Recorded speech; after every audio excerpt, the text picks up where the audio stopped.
Hello everyone, today I'm going to show you how to delete all contact from your iPhone. So simply at first open your iPhone settings and click on to profile name, click on to iCloud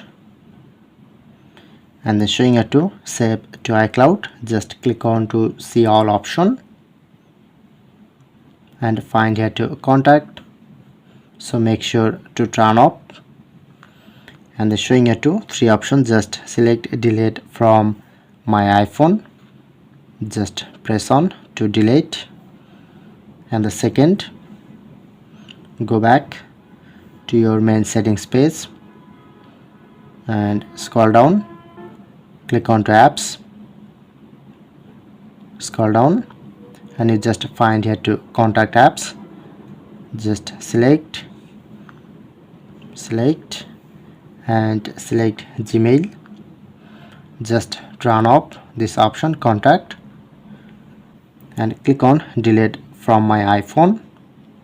and now successfully delete. Now I'm check, so open and look here showing it to contact,